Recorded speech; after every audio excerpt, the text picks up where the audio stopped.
All right, so we have a comment here, and Chuck, I want to hear from you on this one about Gio being the best final third passer of the ball. And as our resident number 9, how important that is for you to receive high-quality entry passes, whether it's to your feet, whether it's in behind, whatever it is. And if Gio's that guy, then it should, in theory, potentially give him an edge over some of the others. So we have some stats from our producers. I can tell you right now, it does give him an edge. That's the only reason Gio Reyna is still in the conversation. He hasn't played. Look over the past 4 years. Yeah. He hasn't played. The only reason he's still in the conversation is because he is he's a difference maker. He has qualities that the other players don't in his position. And one of those qualities is his final third vision and his final third decision making, along with his passing. That's what separates him from everyone else. He's on another level. When the ball's at his feet, he has an incredible way of buying himself an extra second or two and setting up the next player with a ball that maybe others wouldn't see. He sees plays and passing lanes that other players don't see. That's the only reason he's still in the conversation, because most players, if you look at how much minutes he actually has played, you'd say they got no shot at making the World Cup roster. The guy's not playing. The guy's not. He'll be in the squad, and he doesn't even come in off the bench.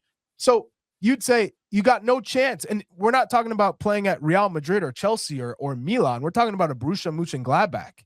Right. And this guy is not playing. The reason is because he does have that special quality. And as a striker, when someone can play the ball perfectly timed on your run, if I'm one of the quickest players on my first 3 or 4 steps, and that ball is coming in right at the right time, that means I have an extra step to shoot at the near post or the far post without a block. And for Balogun, that's a big difference. Yeah. Or I'm making a play off the back shoulder of a center back, and I can count on that ball finding the space that I need it to. That's what Reyna can offer a player like Balogun. It makes a massive difference. It's giving you an extra second or two in the box. Yeah, it's phenomenal. Sorry, Chuck. Yeah, I didn't mean to cut you. I thought you were done.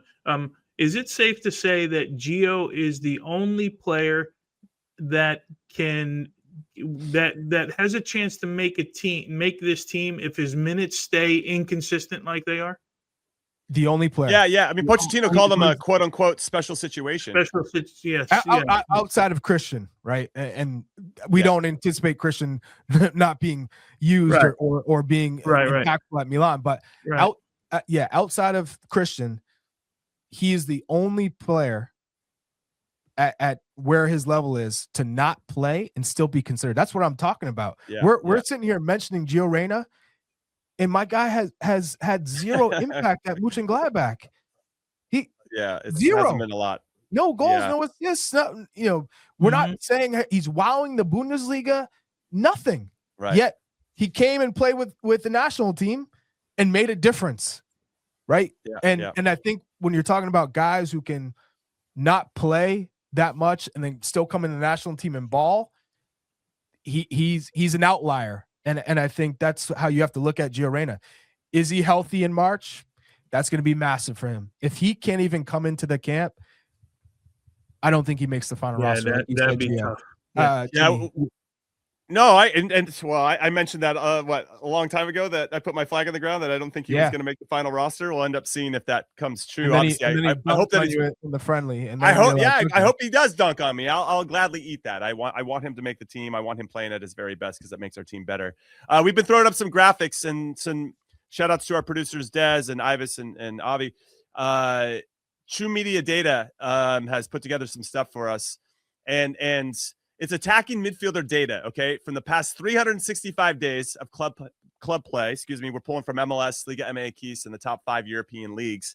There are 2 asterisks next to Malik Tillman because that does not include the 2024-2025 Eredivisie stats or Brenden Aaronson's data. Where he was player of the season. Yeah, where he absolutely crushed it. And Aaronson doesn't have anything from the championship last season, but does include what's happening right now at Leeds. And I think if we could bring up Brenden Aaronson's really quick, Des, as much as we love him, we think that he's going to make the team and have an impact, especially off the bench for us.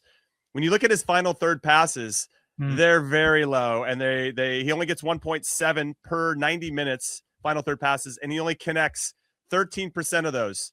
So he gets himself in some okay areas, but he's not doing a lot when he does. When you look at the stats, of course. But it also tells what I guess these stats wouldn't necessarily tell you is how Leeds play, how he used.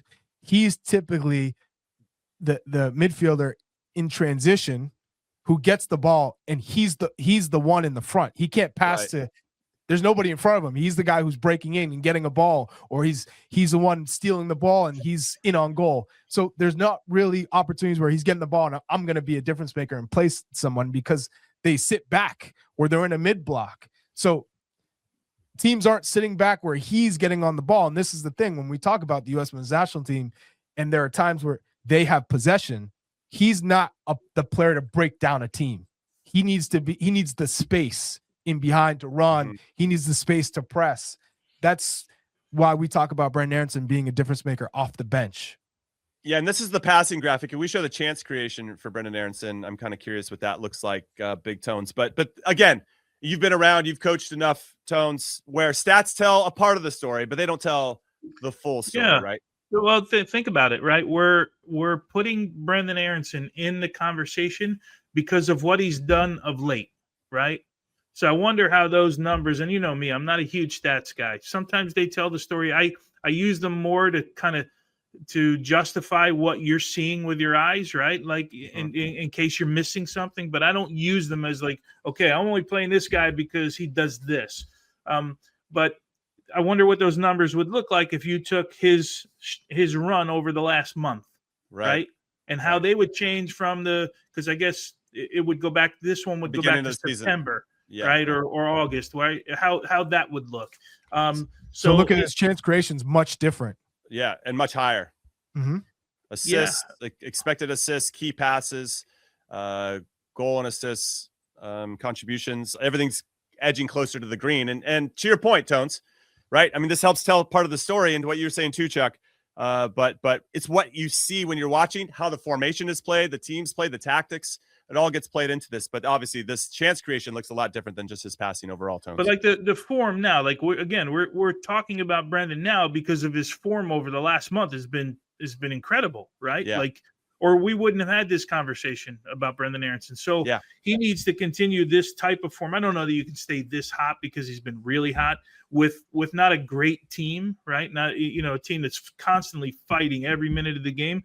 But if he stays consistent throughout the season, then you got to be, because if he was who he was at the beginning of the season, we're not having the conversation, right, about this. So it's really on form now, Yeah.